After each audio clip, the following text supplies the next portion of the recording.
This train station might not seem scary at first, but trust me, it's the scariest one I've ever seen. Out of nowhere, a strange noise echoed from the train tunnel. The unsettling sound grew stronger, even affecting the things around it. Sebastián, a man in the crowd, sensed something was wrong. He thought about leaving but hesitated a little too long. People near the tunnel began to react to the eerie sound. They were visibly transformed by it, their eyes changing color. They started throwing themselves onto the train tracks. As the train approached, they moved toward it as if they were hypnotized. In the chaos, Sebastián nearly fell onto the tracks, but miraculously managed to keep his balance, narrowly avoiding disaster. Shortly after this, his wife called, urging him to come home immediately and pick up their daughter Anna from school. As the situation around him escalated, Sebastián witnessed his co-workers taking their own lives right in front of him. Terrified, he fled the office. Outside, a man suddenly fell from above and landed on his car, destroying it on impact. The city had descended into absolute chaos. People ran in panic, vehicles sped out of control, and accidents erupted everywhere. Somehow, Sebastián managed to escape and rushed to Anna's school. When he arrived, he found the staff dead and the building in ruins. Fires burned through classrooms and children were frozen in fear. He grabbed Anna and shielded her as they made their way through the destruction. On the way, they passed a church where a priest stopped him. The priest told Sebastián that what was happening was a divine gift, a miracle. But Sebastián had no interest in miracles. He only wanted to keep his family safe. Without another word, he continued on. Outside, he finally spotted his wife. But moments after they were reunited, a speeding car came out of nowhere and struck her, killing her instantly. 9 months later, Sebastián and his daughter Anna are spending time together in an abandoned skateboarding stadium. Their peace is abruptly shattered when they hear a noise and flee, only to be ambushed by a group of blind robbers who steal all their food. Though hurt, Sebastián tries to fight back, but Anna stops him. Later, he thanks her, realizing the attackers were just starving and desperate. On the radio, a warning plays stating that strange aliens are outside, and everyone is advised not to look directly at them, as they can control minds and cause people to harm themselves. Sebastián and Anna cover their eyes and go outside. He approaches some strangers, who also have their eyes covered with cloth, and asks if they have any food, as he hasn't eaten in days. At first, they hesitate, but Sebastián tells them he is an engineer and knows the location of his company's generator, which can provide electricity and heat. Suddenly, the strange energy of the alien aura begins approaching them, so they decide to take Sebastián with them. They lead him to their secret facility, where many survivors are hiding. One of the men, Marcial, notices Sebastián's injury and tells him to see Liliana, a doctor who is also in hiding. She treats Sebastián's wounds and asks what happened. He replies that he got into a fight with some thugs. Later, she gives him food and all the survivors gather around a fireplace. A blind man begins to tell his story, explaining that the aliens nearly caught him, but he blinded himself with a knife and barely escaped. He also says the aliens mark their victims with a strange eye symbol on their foreheads. Later, when everyone is asleep in a bus, Sebastián suddenly starts the vehicle. Liliana asks him why he's turning it on, but Sebastián coldly says that everything will be okay and accelerates. The others wake up and try to stop him, but he grips the wheel tightly and drives faster, destroying the facility and everything in his path. Eventually, the bus crashes and flips over, injuring everyone. At that moment, the aliens arrive. Marcial, heavily injured, stumbles out of the bus and accidentally looks at the aliens. He immediately kills himself with a piece of sharp shrapnel. Liliana also steps out, trembling but keeping her eyes shut. Sebastián calmly tells her not to worry and forcefully opens her eyes with his fingers. She catches a glimpse of the aliens and dies. Another man sees the aliens and throws his cigarette into the leaking petrol from the bus, triggering an explosion that engulfs everything in flames. Sebastián sees the golden light of souls leaving the victims' bodies. It is then revealed that Anna is merely an illusion of Sebastián's mind. She praises him, calling him a savior, and tells him he did the right thing because now everyone's souls will be in a better place. Sebastián walks through a dark corridor and comes across several people crucified on a wall, their hands bound. Most are already dead, but one man is barely clinging to life. With his last breath, the man whispers that the creatures tormenting them are monsters from another galaxy and that they will kill everyone. But Sebastián, unmoved, quietly insists they are angels. He gently closes the dying man's eyes and imagines his soul drifting upward into the sky. Moments later, Sebastián sets off to find his next victims. He notices a woman entering a pharmacy with her eyes covered by cloth, like many others who've learned not to look at the aliens. She hears his footsteps and stops, asking who he is. She introduces herself as Claire. Sebastián begins repeating his usual lie, claiming he's starving and hasn't eaten in days, but knows the location of a functioning generator. Soon, two of Claire's companions, Rafa and Octavio, arrive with their two dogs. Suspicious, they argue against taking in another stranger, but Claire is intrigued by Sebastián's mention of the generator and insists he might be useful. Just then, the alien presence draws near, leaving no time to argue. They take Sebastián and flee to their hideout, which is a secured nuclear bunker. Inside, Sebastián meets the rest of the group. Among them are Sofia, a young German girl, and an older couple, Isabel and Roberto. Claire gives Sofia a piece of chocolate she had saved, lighting up the little girl's face with joy. Rafa and Octavio pull Sebastián aside, pressing him for more information about the generator. In Sebastián's mind, Anna warns him not to reveal the truth and urges him to lie and get them outside as soon as possible. He follows her advice and admits he made up the story about the generator. Infuriated, Rafa and Octavio prepare to throw him out. But just as they're about to remove him, Sofia intervenes, speaking in German. None of the others understand her, but Sebastián translates, claiming she said not to throw him out. This surprises the group because until now, no one understood Sofia or even knew where she came from. Curious and grateful, the group decides not to exile Sebastián and instead assigns him the task of learning more about Sofia's origins. Sofia begins to share her story, with Sebastián translating. She explains that she and her mother were going up a ramp when they heard shouting. Panic broke out. People were pushing and shoving. She saw people throwing themselves into a river. Somehow, she and her mother escaped and hid inside a van. While in the van, they heard a radio broadcast mentioning a safe place in the mountains. Hearing this, the group asks Sofia where it is. She doesn't know exactly, so she picks up a piece of chalk and starts drawing it. On the wall, she sketches a castle perched on top of a mountain. Claire suggests it might be Montjuic Castle. Sofia continues her story, explaining that she and her mother blindfolded themselves and left the van. But during their escape, she fell and became separated from her mother. She never saw her again. Overwhelmed with emotion, she begins to cry, and Claire gently comforts her, telling the others she found Sofia there and took her in. The group debates whether to head toward the castle. Sebastián argues that it's worth trying and that other survivors, and possibly Sofia's mother, might be there. He adds that they can't survive much longer in the bunker. Roberto disagrees, warning that it would be a suicide mission. However, when the group votes, the majority choose to go. Roberto reluctantly agrees. That night, Sebastián sees the shadowy presence of Anna again, who begins influencing him with her words. Under her manipulation, he quietly cuts the dog's ropes, planning for them to break free when chaos erupts the next day as the aliens arrive. As he predicted, morning brings turmoil. The aliens arrive and the dog's ropes snap, causing confusion. The moment the aliens appear, everyone relives their most terrifying memories. Claire is haunted by her brother's death. Sofia hears her mother's voice urging her to take off her blindfold. Just as she starts to reach for it, Octavio stops her in time. Elsewhere, Rafa frantically searches for his dogs. When he can't find them, he becomes desperate, removes his blindfold, and looks directly at the aliens. Instantly overwhelmed, he smashes his head into a car windshield, killing himself. Claire, still trapped in memories of her brother, sits holding her head in agony.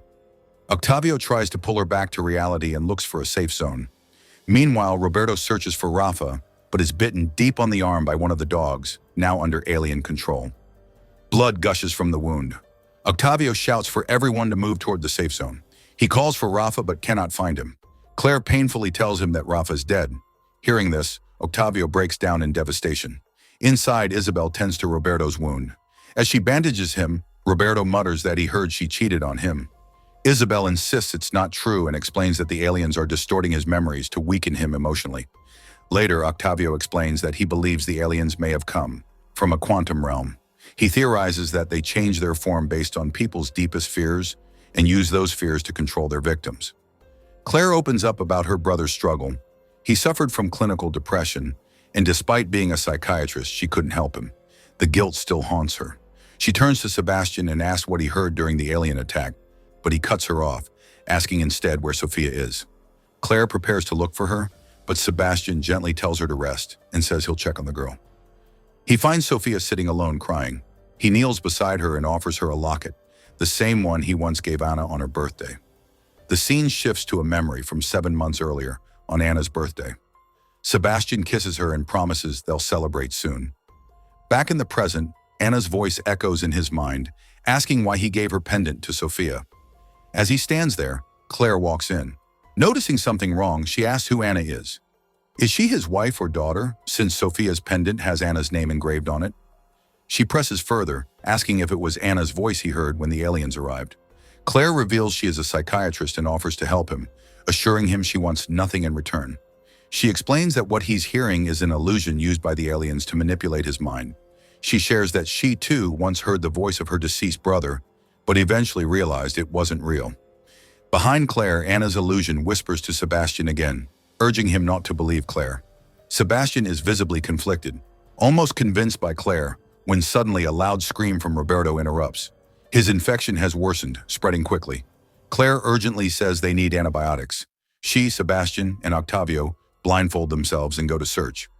Claire enters a bathroom filled with medicine cabinets while Sebastián and Octavio search another room.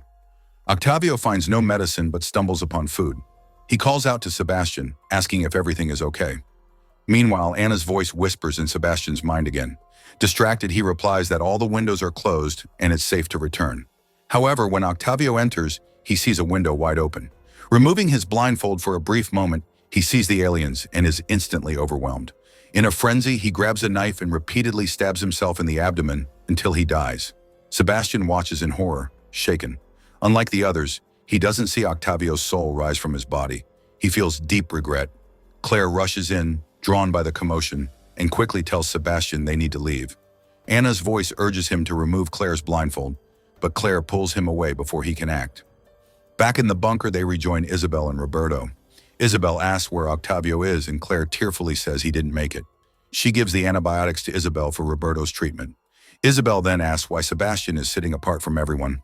Claire explains he is deeply shaken and thinks Octavio died because he left the window open. It's clear he's haunted by guilt. Later, Anna confronts Sebastián again, asking why he didn't remove Claire's blindfold. Sebastián replies that when Octavio died, he didn't see his soul rise. Anna accuses him of losing faith. Sebastián, broken, admits that maybe he's not a savior at all.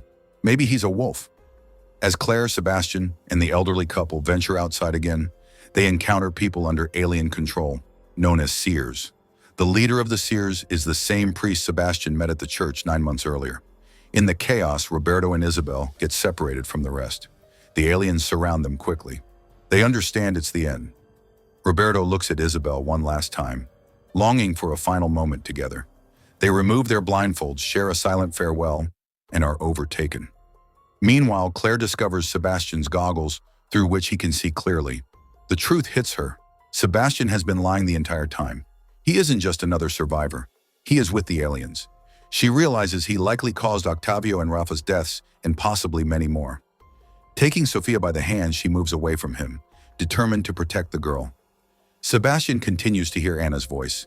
She manipulates him constantly, whispering that only 2 more need to die for their reunion to be complete. Claire leads Sofia to the ceiling of the bunker. She tells her to keep her blindfold on no matter what happens, but Sebastián follows them. Claire tries to keep her distance.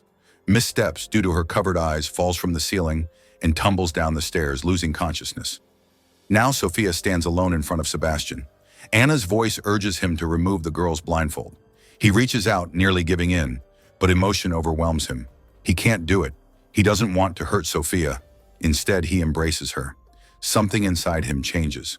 For the first time in a long while, he begins to feel human again. A flashback unfolds. 7 months earlier, on Anna's birthday, Sebastián is celebrating with his daughter. The joy doesn't last. The priest suddenly breaks into their home. He takes Anna and Sebastián to the rooftop. There, he smears ink in the shape of an eye on Anna's forehead and forces her to open her eyes. She immediately falls under the alien's control and throws herself off the edge. Sebastián is shattered. He tries to attack the priest, but then makes direct eye contact with the aliens. That single moment is enough. They take control of his mind. Anna's spectral form appears beside him, holding his hand, promising they will be reunited. Back in the present, Sebastián goes back to Claire and Sofia. He tries to explain, to express remorse. Claire doesn't trust him and keeps her distance, But Sebastián insists he was deceived. He truly believed he was chosen, but now he realizes it was all a lie. He only wants to help them survive. Unlike others, he can see the aliens clearly and remain alive. It's the only advantage he has. On the other side, the seers begin pursuing them. Sebastián leads Claire and Sofia away. One of the seers catches up and attacks him, pressing her fingers into his eyes to blind him. With a sudden surge of strength, Sebastián pushes her away. She falls and dies instantly. Without wasting time, Sebastián rushes Claire and Sofia into a car and drives toward the mountain castle. Along the way, he keeps seeing glimpses of Anna's shadow urging him to turn back, but he pushes forward. Eventually, they reach the base of the cable lift tower, the only route leading directly to the mountain where the army has established a safe zone inside the castle. He positions the car at the main entrance, blocking any path the seers might take. He helps Claire and Sofia out and then sets fire to the car by igniting its fuel tank. The cable lift is their final escape. As Claire and Sofia prepare to board, Sebastián tells them it's time to part ways. Claire urges him to come with them, but he insists on staying behind to delay the seers. Claire reluctantly says goodbye and begins the ascent with Sofia. During the climb, Sofia nearly slips through a gap and starts to fall. Claire reacts instantly, grabbing her hand. Realizing they won't make it otherwise, she removes her blindfold to help guide them, knowing the risk. Meanwhile, the priest arrives with his followers. Just as they reach the burning car, it explodes, cutting off their path. Enraged but determined, the priest calls out to Sebastián, claiming he has been chosen by the aliens for a higher purpose. He urges Sebastián to surrender, but Sebastián refuses. He tells them he is no slave to those creatures. Gripping a metal rod, he prepares for battle. With defiance in his eyes, he declares he doesn't believe in their false god. Meanwhile, Claire reaches the top of the tower and tries to start the lift, but realizes there's no power. She notices a huge bell, and a new idea strikes her. She starts ringing the bell loudly to attract the aliens. The sound draws them in, and their energy activates the chairlift. At the same time, Sebastián's mind begins to be overtaken by the aliens again. They try to convince him that the priest is here to free them all. Through the flames of the burning car, he sees the image of Anna standing in the fire. The vision nearly breaks him, but he forces himself to focus. The aliens close in on Claire and Sofia, attempting to take over their minds. Claire begins to hear her brother's voice again. Sebastián struggles against the image of Anna engulfed in flames, but tells himself she's gone. This is not real. With renewed resolve, he strikes the priest across the stomach with the rod. Sofia nears the edge of the tower and is about to fall, but Claire grabs her just in time. Claire then focuses on the chairlift, realizing it takes exactly 4 seconds for the doors to close. With that knowledge, she plans to jump at the right moment. Meanwhile, the priest attacks Sebastián, wounding him badly. Blood pours from Sebastián's body, but he refuses to give up. The priest mocks him, saying he won't survive. But Sebastián replies that maybe he won't, but Claire and Sofia will. He will sacrifice himself for them, for his lost daughter. Claire fights the alien influence, counting the seconds in her mind, and when the moment comes, she jumps onto the chairlift with Sofia. They reach safety. Claire silently thanks Sebastián. Meanwhile, Sebastián takes his final breaths. Anna appears to him in his last moments. She embraces him gently as he slips away. Claire and Sofia finally reach the safety of the castle. Soldiers escort them for an inquiry. The facility is large, filled with survivors. Sofia's mother spots her, and an emotional reunion follows. She thanks Claire for bringing her daughter home. Soldiers take Claire for an examination. A medical officer checks her eyes to ensure she hasn't been under alien influence. Claire says she isn't aligned with the aliens, but she explains someone from their side helped her reach safety. She also mentions that many others still need help. The officer then injects Claire with a chemical marker. Claire asks why. The officer explains it detects epigenetic changes that occur due to stress and suffering, changes that transform people into seers, individuals who can see the aliens without dying but become controlled by them. Claire realizes this must have happened to Sebastián. When his daughter died right in front of him, his DNA likely changed, making him capable of seeing the aliens but unable to die. That's why they turned him into one of their seers. The officer adds that if Claire has also become a seer, her blood could help create a vaccine. Meanwhile, in a laboratory, 2 army scientists use the blood of a captured seer to create a vaccine. They've tested it on rats, managing to keep them alive for 48 seconds after seeing an alien shadow. Now they've developed a new serum compound they believe can extend survival to a full minute. They test it on rats, but the experiment fails again, and the rats die quickly. The captured seer continues crying out, desperately wanting to see the aliens. And this is where the story ends. See you in the next recap. Thanks for watching.